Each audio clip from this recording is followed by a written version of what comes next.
So I've recently finally watched the whole Mortal Kombat 1 story here on YouTube.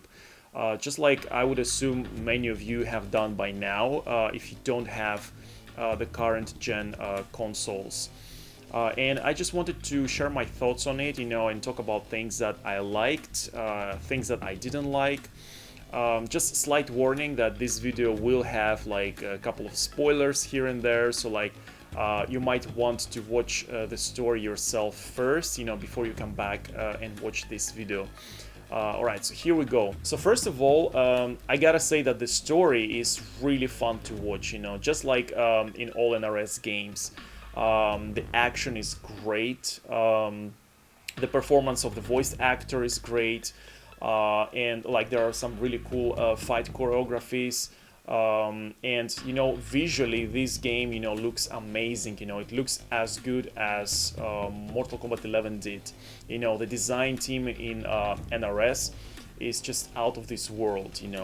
They've done like amazing job creating all the backgrounds, the character costumes and everything. So from that point of view, it was just a visual feast, I would say. And I'm glad that this time the game is not focused on the special forces at all. Like there is no special forces, no Black Dragon, no Red Dragon or any of that. Like there is no military element in the game. Like it goes back to, I would say, the Mortal Kombat 2 and Mortal Kombat Mythologies kind of vibe. Like it's very Asian, like Chinese fantasy kind of vibe, which I think is great. But I'm going to admit that I really missed Sonya in the story. Like maybe I didn't miss Kano or Cabal, but I did miss Sonya a lot, her presence in the story. So Onaga is not the main villain in the game. What a surprise. I've been arguing about this for like half a year on Facebook, YouTube and other social media, that I really didn't think, that Onaga would be the main villain in this game. And people would be like, shut up, you don't know, we are getting Onaga and you will look like a fool, if, when we do, But I really didn't think, that we would get Onaga as the main villain in this game, and I've made like a whole video on this channel with like explaining in detail all the reasons why I didn't think that. People would still argue, but here we are. If you had paid attention to the official Mortal Kombat 1 character bios, especially Liu Kang's bio, and if you are into the Mortal Kombat lore, you would probably, see it by now that Onaga, it just didn't make sense, for him to be the main villain in this game. The alleged Dragon King's army that we've seen in the trailers is not Onaga's army. It's actually just a terracotta army of some emperor named Ying that Shang Tsung and Quan Chi are trying to resurrect. So yeah, basically we have the Deadly Alliance as the main villains in this game. So the Deadly Alliance is seemingly being led by Kronika, who is posing as Damashi, but in reality it's revealed that it's actually Shang Tsung from his Aftermath ending, who is posing as Kronika and as Damashi. So basically both of the MK11 Aftermath endings are canon.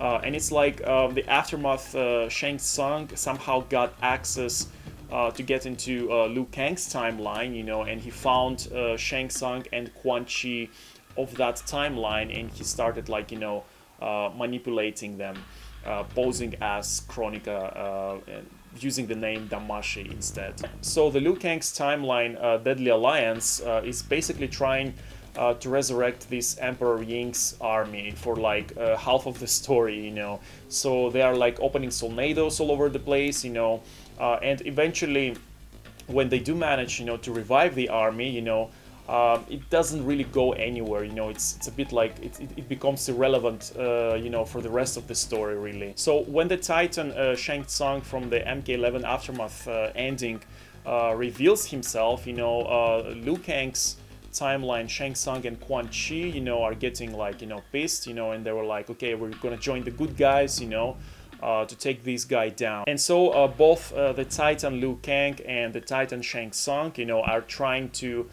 gather forces from other timelines, and in the end we have like a big Clash of the Titans, let's say, like on a pyramid, you know, just like in MK Armageddon, where it's like everyone against everyone. Honestly, I was a bit disappointed that Kronika is not the main villain in the story.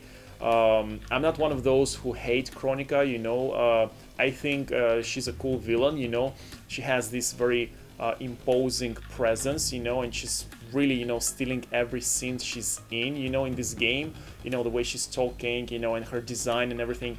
And I think it would have made like more sense for her to somehow, you know, like survive and try to get back to power. I think that would be a more you know, interesting and natural progression for the story, you know. So in the end, we have like a small teaser of what's coming next, what's gonna be the next threat for, let's say, the expansion of the story. And again, it's not going to be on Naga. It's actually going to be just Havoc from another timeline. Onaga is merely teased in Reiko's and Shao Kahn's arcade ending, actually, and I would assume they would use him at least in the next game, you know, if anything. Something that didn't really make sense to me in the story was the Mortal Kombat tournament itself.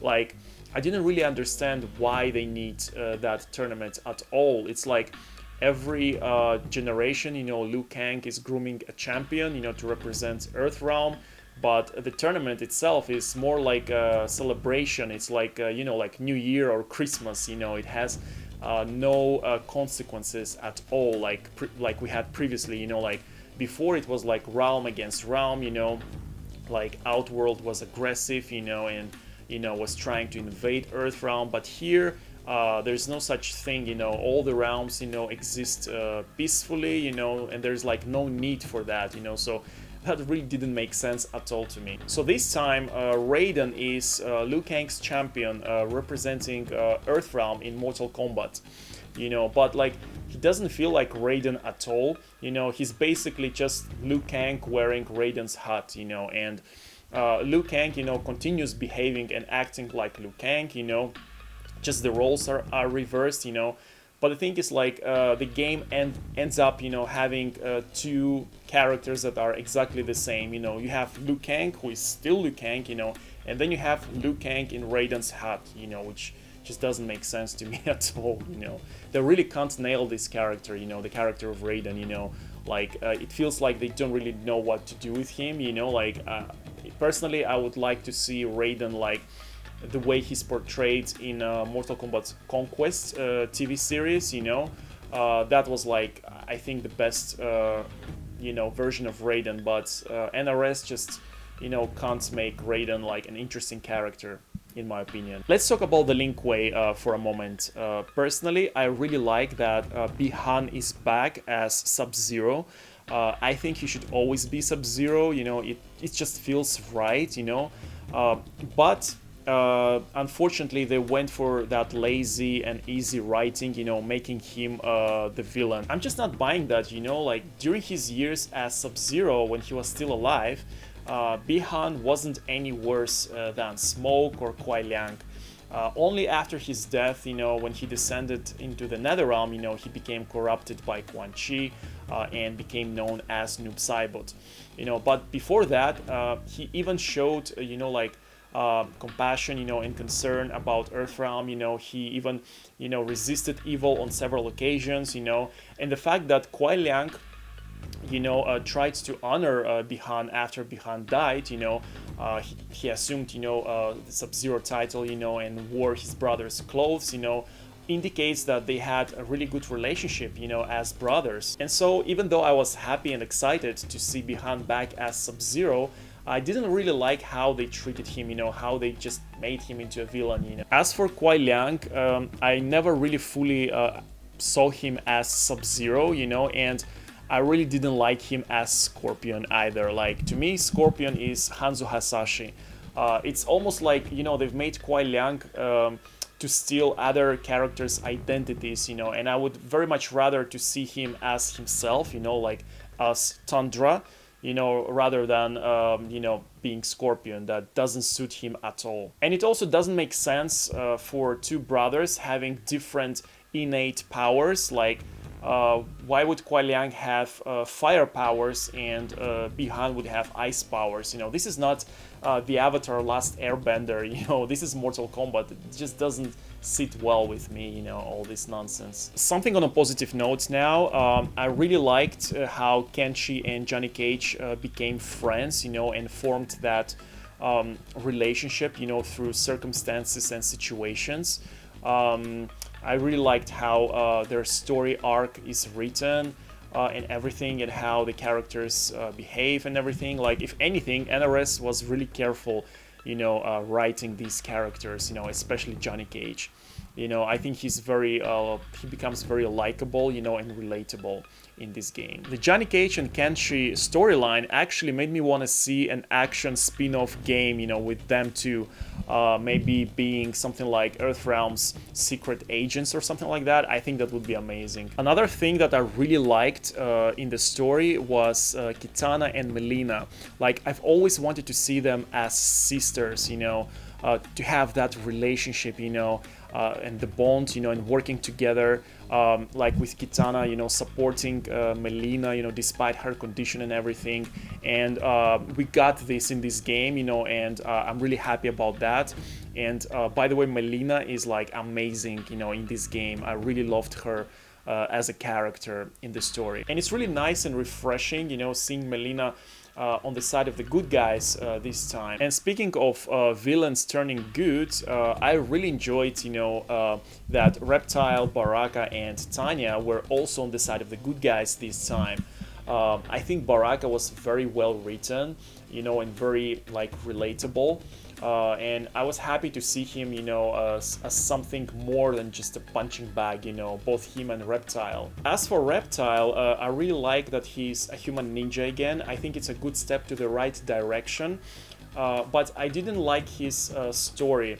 Like, they've made him very weak, you know. He's like this emo crybaby, you know, that characters like Jackie Briggs wouldn't have any problem, you know, kicking his ass. The story presents him like so weak that it's just not believable whenever he wins any fights. And then there's another brilliant NRS idea.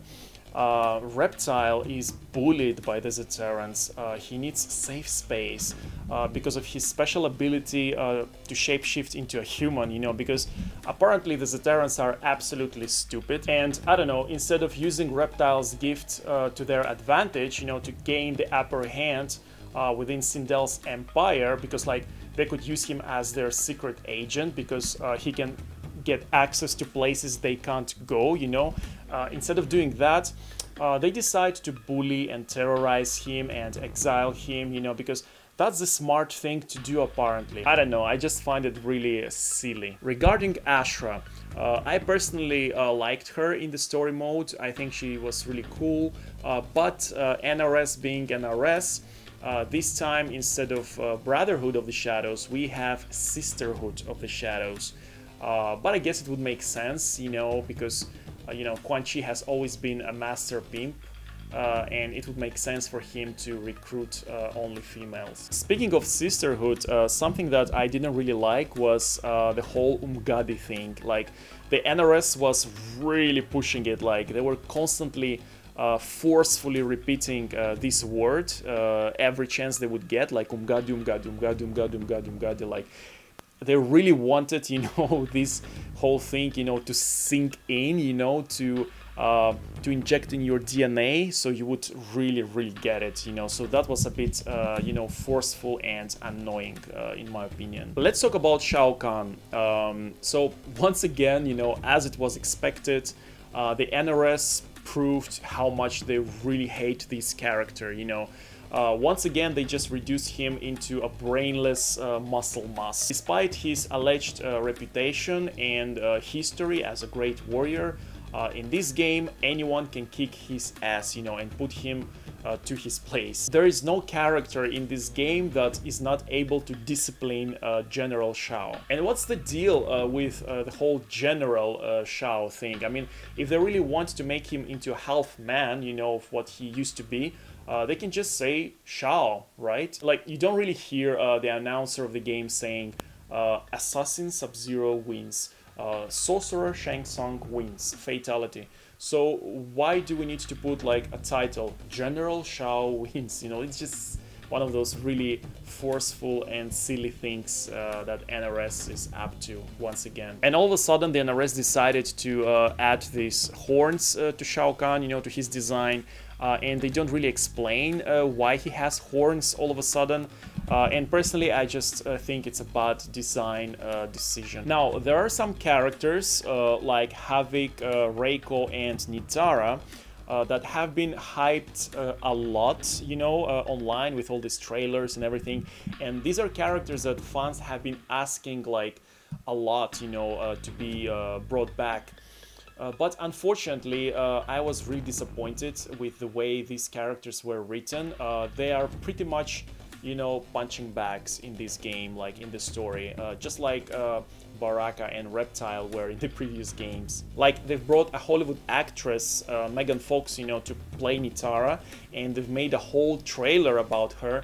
And in the end, you know, like, this character is not explored at all, you know, and she's just there, you know, to lose fights. Reiko pretty much covers the gap of Kano, you know, he's just that element of toxic masculinity, you know. And Havik has really nothing interesting going on for him in the story, apart from maybe that he's teased to be the main villain of the expansion of the story for this game. But that's that, really. So Goro, Motaro, Chameleon, and Darius are all included in the story, both in the cutscenes and as cameo fighters, but they have no lines, you know, like, it's like they have no personality at all. And it might make sense having a Chameleon there, you know, being silent and not talking, but it's really weird, you know, watching Prince Goro standing there, you know, having no opinion, you know, and having no personality. It's just weird, you know. They could have at least given them some lines, you know, to comment on some of the situations, you know, that they were in, you know. It's just so bad, you know. It just felt really weird for me. Another thing that I didn't like is that at some point the evil Sindel is coming back, and she literally once again destroys everyone, you know, including Fire God Liu Kang, you know, the god himself who created all the realms. Why? Because, you know, like, girl power. I think at this point the NRS writers are just taking the piss, you know, like, I mean, come on, like, Sindel shouldn't even be able to look at Liu Kang in a menacing way, you know. We're talking about a guy who created all the realms, you know, whose fatality is to literally create black holes with a snap of his fingers.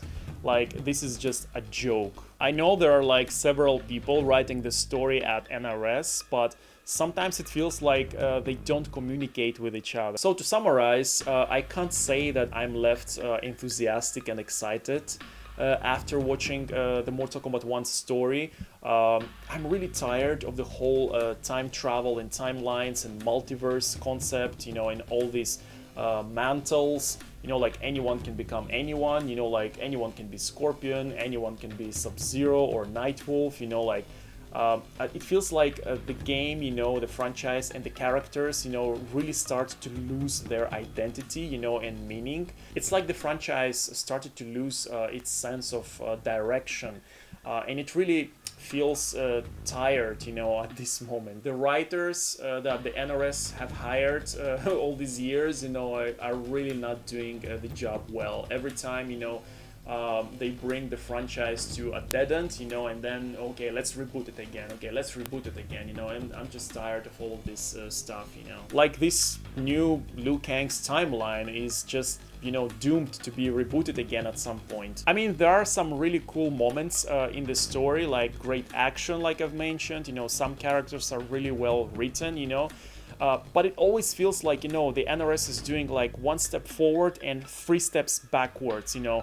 They can never keep you like 100% excited and hyped, you know, like, you get excited and then you're like turned off, you know, and it's like, you know, every time, you know, they will come up with some really stupid thing, you know, and you will be like, just bring John Tobias back, you know. At least, you know, the Midway timeline was always moving forward, you know, there was like a sense of progression, the story was unfolding, you know, but the NRS, you know, writing is just, you know, every time they come to a dead end, you know, and they just need to, and they don't know what to do next. And I know that the hype for this game is really high, and people are really excited, about this game, and they can't really see any flaws in there, and they're like, oh, this is the best story ever, But I think once they calm down, once the hype is over, they will start seeing, a lot of things that they don't like, and they will be like complaining about literally everything in the story. So this was my review on the Mortal Kombat 1 story.